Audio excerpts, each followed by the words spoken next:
தெய்வத்தின் குரல் 4ஆம் பாகம். மங்களாரம்பம். பெரிய இடத்து பிள்ளை, பாட்டனார் பெருமை. ஒரு குழந்தையிடம் நாம் மரியாதை காட்டும்படி இருக்குமானால் அது யாரகத்து குழந்தை தெரியுமா? இன்னார் அதற்கு அப்பா, இன்னார் தாத்தா என்று பிரவரம் சொல்வார்கள். இப்படி பிள்ளையாருக்கு பிரவரம் சொல்லி ஒரு ஸ்லோகம் உண்டு.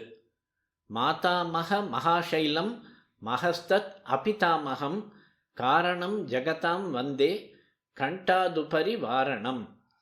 பிரவரத்தில் கொள்ளு தாத்தா பேரும் சொல்லணும்.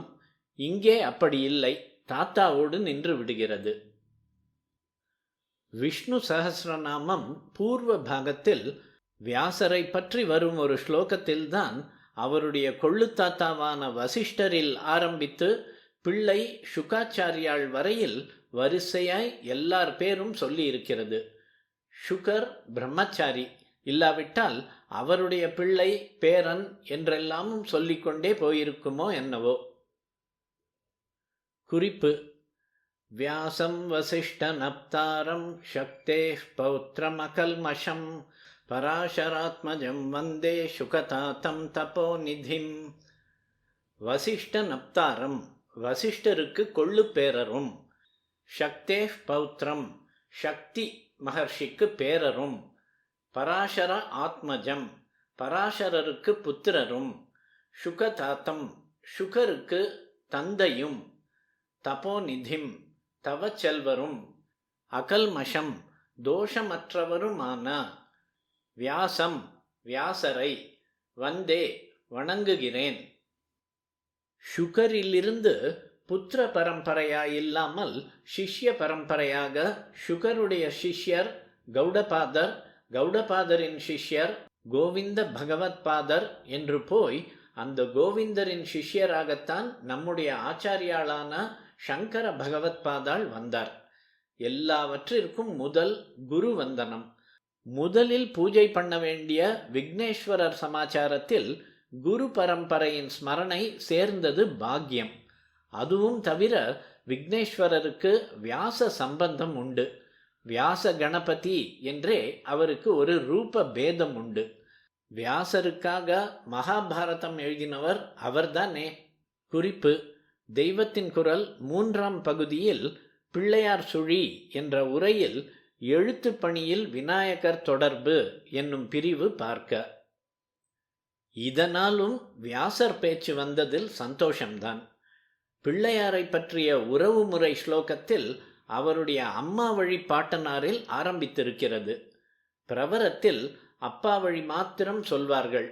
தர்ப்பணத்தில் மட்டும்தான் அம்மா வழியிலும் முன் 3 தலைமுறைகளை சொல்வார்கள். நம் பிள்ளையாருடைய பிதாவுக்கோ பிதாவே கிடையாது. சிவனுக்கு யார் அப்பா? அவர் ஸ்வயம்பு. அம்மாவான பராசக்தியும் அனாதியானவள்தான். ஆனாலும் தன் குழந்தைகளோடு குழந்தையாக தானும் லோக ஜனங்கள் மாதிரி இருக்க வேண்டும் என்று அவதாரங்களும் பண்ணியிருக்கிறாள். அவற்றிலே ஒன்றின் தகப்பனாரை பிள்ளையாரின் தாத்தாவாக சொல்லி ஸ்லோகத்தை ஆரம்பித்திருக்கிறது. மாதாமக மகாசைலம், மகா பெரிய பர்வதமான ஹிமோத்கிரியை தாயார் வழி பாட்டனாராக பெற்றவர். மாதாமகர் என்றால் அம்மாவின் அப்பா, பிதாமகர் என்றால் அப்பாவின் அப்பா. அம்பாளுக்கு வாஸ்தவத்தில் பிறப்பு கிடையாது, அப்பா அம்மா கிடையாது. அவள்தான் ஆதி காரணி, அகிலாண்ட ஜனனி. ஆனாலும் லீலா நிமித்தமாக தக்ஷன் குமாரி தாக்ஷாயணி, ஹிமவான் குமாரி பார்வதி, மலயத்வஜ குமாரி மீனாட்சி, காத்தியாயனரின் குமாரி காத்தியாயனி என்பது போல் பலருக்கு பெண்ணாகவும் தோன்றியிருக்கிறாள். பரமசிவன் என்ற மாத்திரத்தில் பார்வதி என்றுதான் அவரோடு சேர்த்து சொல்கிறோம். பார்வதி என்றால் பர்வதத்தின் புத்திரி என்று அர்த்தம்.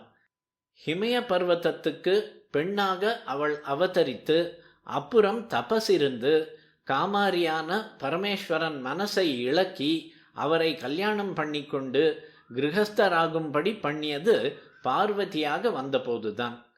அந்த பார்வதியை வைத்துத்தான் மாதாமக மகாசைலம் என்று சொல்லி இருக்கிறது. என்ன அம்மா வழியில் ஆரம்பிக்கிறீர்களே, இது கிரமம் இல்லையே, பிதா வழியை சொல்லுங்கள் என்றால் அதற்கு பதில் உடனே வருகிறது. மகஸ்தத் அபிதாமகம். இதிலே மகஸ்தத் என்பது பிள்ளையாரை குறிப்பது. ஜோதி ஸ்வரூபமாக இருக்கப்பட்ட அவர் என்று அர்த்தம். அபிதாமகம் என்றால் பிதா வழியில் தாத்தாவே இல்லாதவர் என்று அர்த்தம். இது எத்தனை பெரிய இடத்து பிள்ளை தெரியுமா? இதன் அம்மா அப்பா பெருமை தெரிய வேண்டுமானால் நேரே அவர்களை பற்றி சொல்ல வேண்டும் என்பதில்லை. பிதா யார் யார் என்று பார்த்தாலே போதும். அம்மாவின் தகப்பனார்தான் இந்த லோகத்திலேயே பெரிசாக இருக்கப்பட்ட மகா பர்வதமான ஹிமோத்கிரி. அப்பேற்பட்ட ஹிமவானே தபஸ் இருந்து பெண்ணாக பெற்றவள் இவருடைய தாயார். பிதாவின் பிதா யாரென்றால் அப்படி ஒருத்தரே கிடையாது. தனக்கு தகப்பனார் என்று எவரும் இல்லாமல் தானே தோன்றிய பெருமை இவருடைய தகப்பனாருடையது என்று இதிலிருந்து தெரிகிறதல்லவா என்று ஸ்லோகம் சொல்லாமல் சொல்கிறது. மாதாமக மகாசைலம் மகஸ்தத் அபிதாமகம்.